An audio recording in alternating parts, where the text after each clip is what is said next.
the new MyLowe's Pro Rewards American Express card, earn 3 points per dollar spent on Lowe's qualifying purchases for the first 6 months after card account opening. Plus, save 5% every day on eligible purchases at Lowe's and earn points on eligible purchases everywhere else Amex is accepted. Card members get more at Lowe's. Subject to credit approval. 5% can't be combined with any other offer. Exclusions and restrictions apply. Points subject to loyalty terms at Lowe's.com/terms and credit reward terms at Synchrony.com/MLPRA-terms. Visit Lowe's.com/business credit. Hello everyone, and welcome to another episode of Inside Out Smile. I'm your host, Dr. Amber Q, and today I'd like to discuss something quite serious. Although, of course, you may say that most of my episodes are serious. I don't even know if they would come under that bracket. But let me start today's story. So, someone close to me received some difficult news recently. A diagnosis they weren't expecting, and it stopped me. Not sort of dramatically, but just quietly, because outwardly everything had seemed kind of fine. And that got me to thinking, how much is actually happening inside any of us that we simply cannot see? So I want to speak about things that are deeply connected. I've spoken about sort of, the mind, body, soul so many times. But what I want to discuss is, for example, our bodies, because none of us know what is happening inside of our bodies, literally, until something actually physically manifests. We just don't know. But equally, what is happening in our inner world, emotionally, mentally, what's going on there? Because again, that's something that no one else can see. And I want to sort of speak about these things because essentially, what does this mean for how we treat ourselves and how we treat others and just generally how we live our life? Because I think the thing is, I remember when I was working clinically, we would speak about health, and the definition by the World Health Organization at some point was, the absence of disease. And then they try to include well-being. I haven't checked the latest definition. But generally, the thing is, we do think about our health in terms of symptoms, right? So if nothing hurts, we think nothing is wrong. And equally, if someone's sort of chirpy, we assume everything is fine. But the body, as well as the mind, is working constantly, processing, compensating, adapting. And, this happens for years before anything actually manifests. And it's interesting because I always used to say that everything is a bonus after 40. But essentially, everything is a bonus after you're born, if indeed one is born. And I say that thinking of the genocide and people that are suffering everywhere. But I think what I want to say is essentially that there is a lot going on within us, but it's just the moment that something becomes visible that the iceberg sort of breaks the surface, right? And I'm not just speaking about physical disease, but I mean just emotionally, right? If somebody has an issue, we all think they're fine. And equally, when we're outside interacting with people, we just have this assumption that everything is fine. If someone cuts you up in traffic, we're just assuming that they're a horrible person. But we don't know. Are they on their way to, an emergency? Are they going for an emergency themselves, or is it a loved one? Is something happening in that moment that's caused them to behave that way?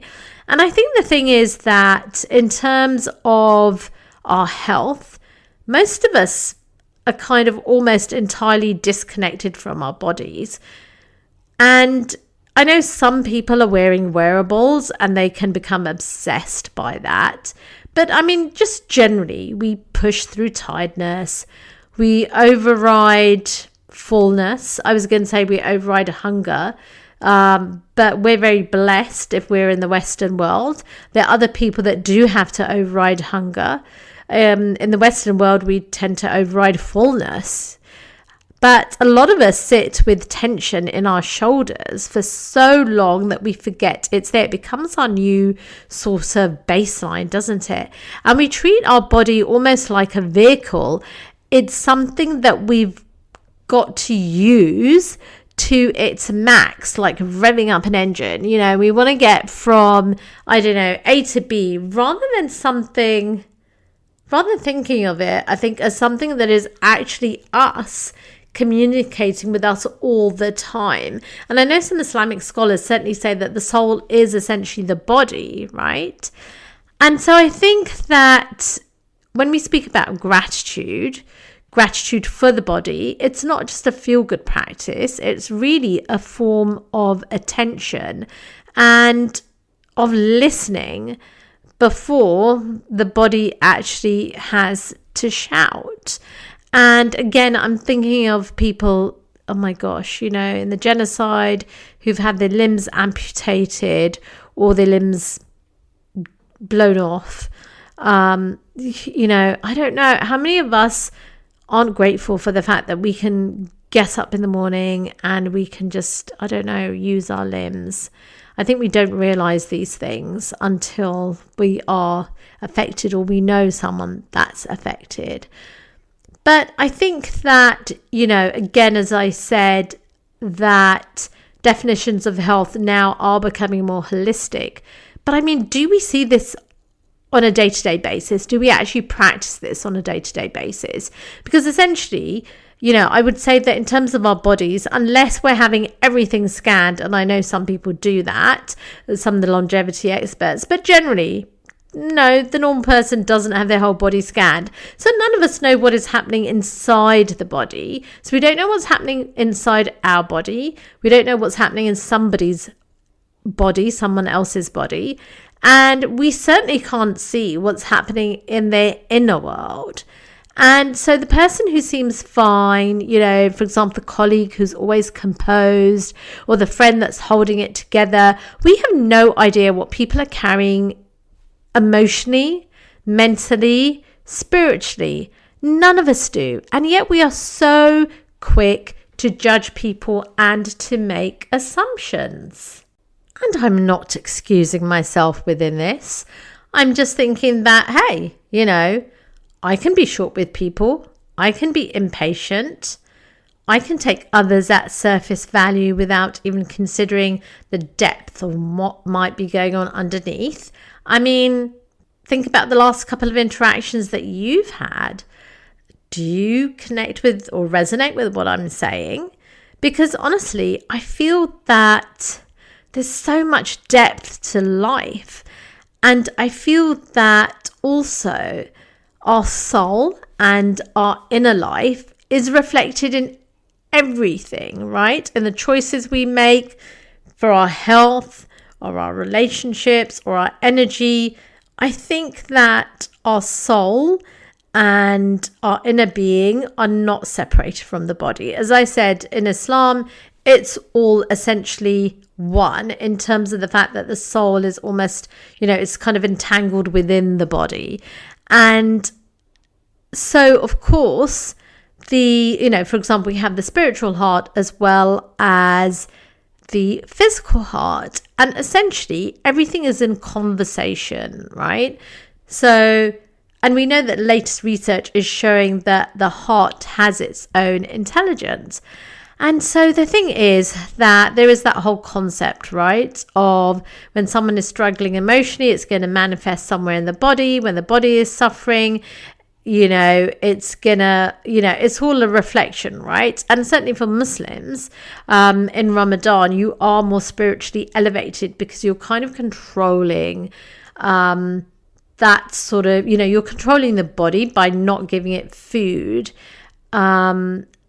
and so that the soul can kind of shine through more so. And so I don't know. I think the thing is that this is why kindness matters so much, because so many of us are carrying more than we show. And I think especially in today's age, right, it's incredible because there's so much stuff going on in the world, so much conflict. So how many people have a friend or a relative who is suffering in an area of conflict or genocide?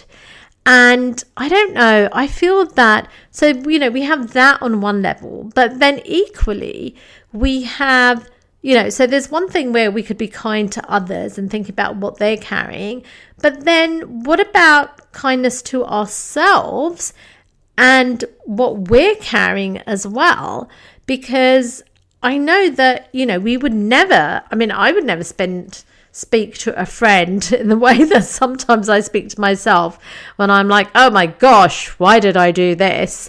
You know, but I don't know. I just feel that, I don't know, like, you know, I went to bed really late the other day, and yet I would never withhold rest from someone that I loved, right? I wouldn't be saying to someone, hey, or I wouldn't be saying to them like, hey, stay up, or hey, keep working, if they were feeling like, I don't know, utterly depleted. And yet we do all of this to ourselves, right? We will push ourselves, we will deprive ourselves.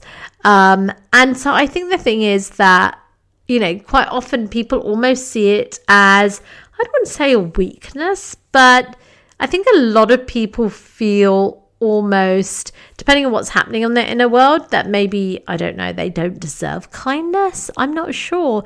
But I think, you know, it's wisdom to recognize that you also have an inner world that no one sees, and that you are also carrying things, and that you deserve the same compassion that you would offer to someone else that you love,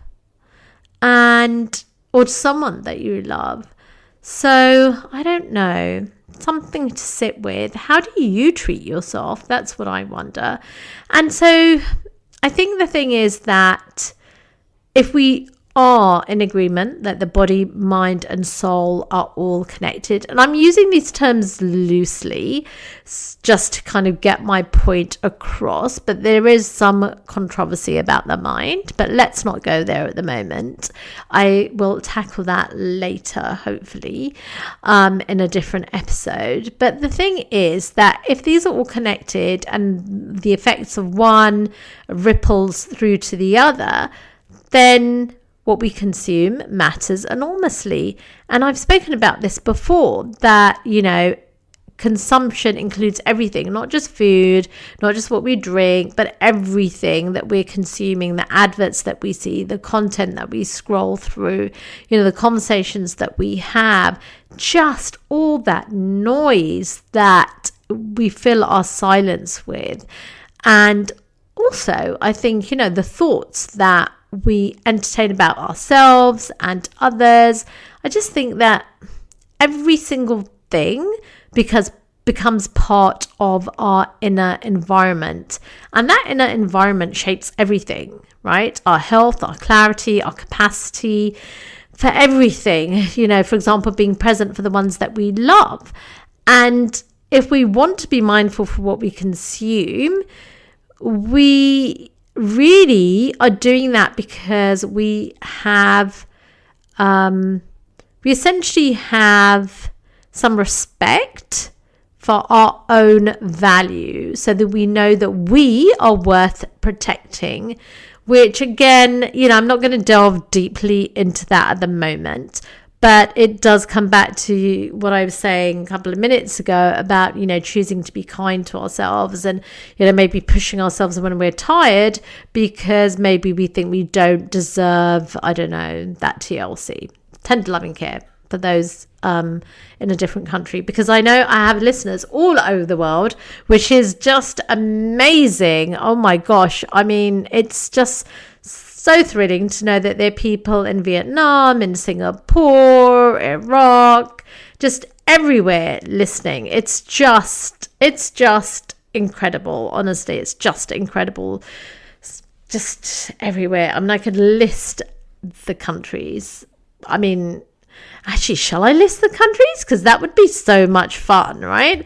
I think that would just be so much fun because honestly, yes, I mean, there's Vietnam, I mentioned, the USA, Singapore, Brazil, Spain, Germany, Thailand, Canada, Italy, Iraq, my gosh, the UK, my hometown, France, Argentina, Bangladesh, India, Mexico, Uzbekistan, Pakistan, where I have lots of lovely cousins, Colombia, Venezuela. I mean, it's incredible. South Africa, Jordan, Ecuador, Chile, Indonesia, Morocco, Kenya, Tunisia, Finland, Australia. I mean, it's incredible. Azerbaijan, Ukraine, Nepal, Malaysia, Syria. I mean, I love Malaysia. I've been there on holiday. I love that. Love that place so much.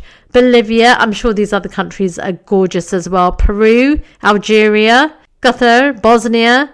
Bosnia, you're on my list. I need to come and visit you. Kuwait, Sri Lanka, Bulgaria, Serbia, Nicaragua. Do you know there's so many places I want to visit? Trinidad, Sweden, Slovakia, Oman. Definitely want to go to Oman as well. Nicaragua. I really want to go to Croatia. Do want to visit there. Serbia, Bahrain. Serbia, I think that could be my friend's mum. If it is, hello, and I said my love. Korea, I've not been to Korea, would love to go. Norway, Saudi, love it there, obviously. Went to school there. Lithuania, Jamaica, heard it's lovely. Angola, Mongolia, Mali, Belarus. No, there's no one in Belarus. Maybe there was previously and then they changed their mind. But so many places. Can I just say I really want to go to Singapore as well. Singapore is just huge on my list. And I'm sorry, it's not that I don't want to visit other places. There's so many places in the world that I would love to visit. You know, Lebanon, oh my God, they do the best baklava in Lebanon. So good. My neighbor bought me some. And my friends have just been to South Africa. They absolutely loved it. I've been to bits of France. I've been to Italy quite a lot because I love Italy. The food is just amazing. Cousins in Pakistan, as I said. So that is wonderful. Love my cousins. And I don't know. I just feel like I would really love to visit Singapore though. And I really loved Malaysia when I went there with friends. I have no idea where I'm started. Sorry, I've just totally derailed, haven't I? Sorry about that. What I would like to say is, obviously I've mentioned some places that I've been to, some places that are next on my list, but I love all of you that are listening. It's so kind of you. It's so humbling. I mean, this is a small podcast, but I love the fact that there are people listening to me from Vietnam. I mean, Vietnam's meant to be so beautiful as well. I say meant to be because obviously I've heard from friends that have visited, but I haven't. And I just feel very humbled that people are listening. It's just such an honor, but it's just so lovely because on the one hand, it makes me feel that the world is such a small place, you know, that we are just, I don't know, that we're just like, I don't know, all together, listening and just being and living. And we just, I don't know. It's, I mean, you know, in the Holy Quran, it says that God made us into, different tribes so that we would know each other, because it's so exciting to me that people in different parts of the world are listening to me, because I'm thinking, oh my gosh, what is the weather like where you are? What have you just eaten? What are you going to eat? What are you wearing? You know, how are you expressing joy? What words do you have? It's just the beauty of humanity. And so I don't know. So, you know, all of you are all over the world, and I don't know what's happening inside you, whether you are in Vietnam or Kenya or I don't know, you know, or Singapore or Bosnia. I don't know what is inside of you. None of us know what is happening inside anyone else, let alone ourselves as well, not fully. And I think this is so humbling, but it's also such a beautiful invitation.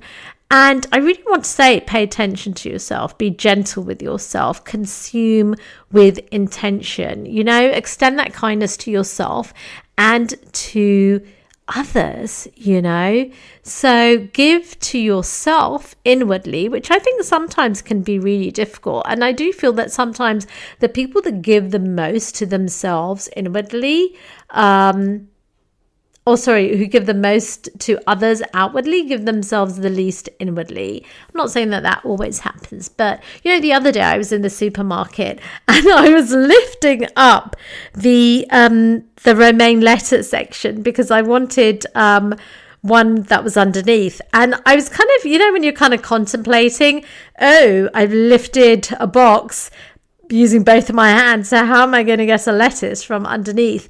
And suddenly a voice sort of said, which one do you want?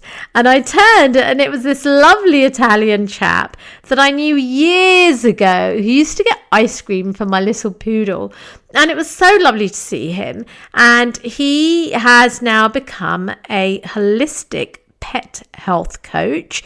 I think he has received a qualification from the American Veterinary Association or something similar, because it was a bit noisy in the supermarket, and it was so lovely to see him because I haven't seen him for years, and he's doing so well, and it was just so lovely. It was just so lovely, and he's a lovely Italian guy, and he's just so, hey, if you need a holistic pet health coach, just message me and I will let him know.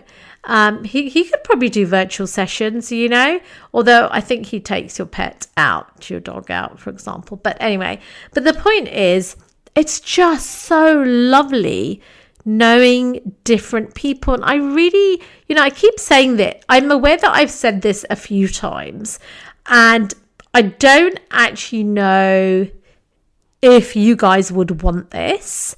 Maybe I should create something so that you could sign up in case you wanted it. But sometimes I think I should create a community where we could all just speak with each other, because if you do listen to this podcast, it means that you have a similar mentality, or you're open to that mentality, right? And wouldn't it be lovely to have a community where we could all just kind of chat to each other rather than you just listening to me constantly? We could interact.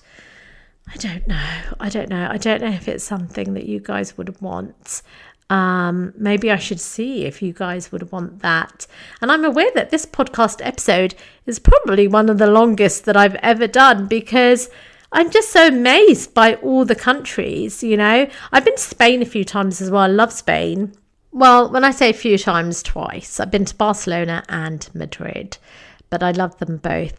And it's funny because I have a few items of clothing that I bought in various places like Rome or Pisa, Naples, and Italian girls. They do the most beautiful shade of pink in Italy.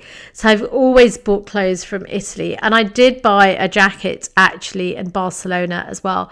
But the thing is, it's so lovely when girls are a similar height or similar complexion. And it's just that, it's just so wonderful to travel. But I think it's lovely to travel with friends, actually, because there's so much joy in just sharing, whether it's sharing food, sharing time, just, I don't know, sharing, travels. I think it's so much fun. So I do hope to do more traveling when I can. And also Florence, I do need to get to Tuscany. I've been to a couple of places in Italy like Rome, Naples, Pisa. Where else have I been? I think I've been to Rome several times. Maybe that's it. Yeah. Anyway, it's just beautiful. It's just wonderful to think that there's so many amazing people in the world. And thank you for tuning in. And I hope you are kind to yourself, because I know you're all lovely people. I know you're all lovely people and you're kind to others, because honestly, how can we have artificial intelligence and yet treat other human beings as less than? It just just doesn't make sense. And I think we know that. We know that, don't we? I mean, Spain, you're so wonderful with everything that you're doing. Love you so much. Honestly, oh my God, Spain is just wonderful. I think their ethos recently has been so amazing against the genocide. So, yep, love them. Just love them. And yes, so I need to stop rambling because you're probably all just getting bored with me just blah, blah, blah, going on and on. And as you can tell, this is pretty raw. This has not been polished by AI. This is just raw and authentic, and it's just me. Chatterbox that I am. So I'm sending you all love, and until the next episode, let's all create that connection with ourselves as well as others, and let's not just change lives, but let's save lives.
Hey there, it's Wayfair here, where delivery and setup are as easy as a few taps on your phone. You're relaxing in an old hammock, scrolling Wayfair's app, when you spot it, a brand new patio set. Next thing you know, Wayfair delivers it right to your patio and sets it up. Oh, you need a new grill too? All right, Wayfair's got you covered. With Wayfair's Room of Choice delivery and fast expert setup on qualifying orders, life gets a little easier. Visit wayfair.com or the Wayfair app. Wayfair, every style, every home.